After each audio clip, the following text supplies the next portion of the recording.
Hello friends, welcome to my channel story telling.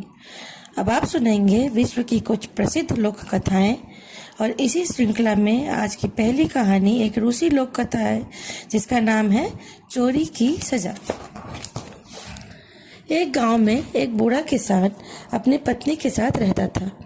उसका एक छोटा सा खेत था। उस खेत में ही कुछ सब्जियां बोकर उन्हें बेचकर किसान अपना व अपनी पत्नी का गुजारा करता था। एक बार किसान ने सोचा कि इस बार वो पूरे खेत में शलगम बोएगा। उसने अपनी पत्नी से पूछा, मैं सोचता हूँ कि इस बार खेत में शलगम बो दूं, तुम्हारा क्या ख्याल है? पत्नी ने कहा, शलगम की फसल तो बहुत अच्छी होती है।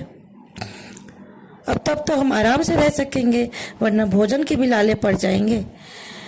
मैं फसल को समय पर पानी दूंगा, खूब देखभाल करूंगा तो फसल जरूर ही अच्छी होगी, किसान ने कहा।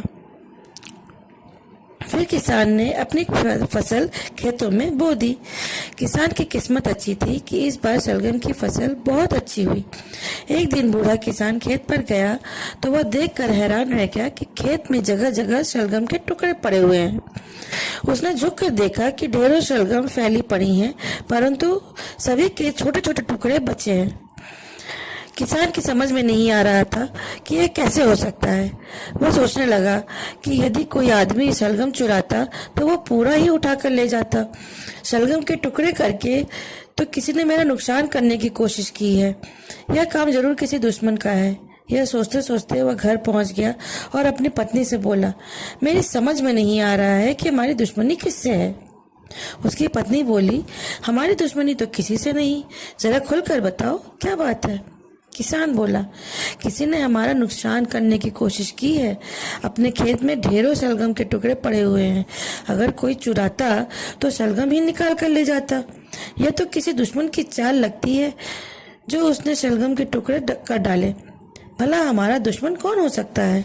उसकी पत्नी बोली, लगता है तुम्हारा दिमाग बूढ़ा हो गया है, तभी दुश्मन की बात सोच रहे हो।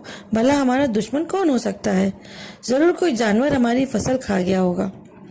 बूढ़े किसान को बुढ़िया की बात जच गई और वह रात को पहरा देने खेत पर चला गया।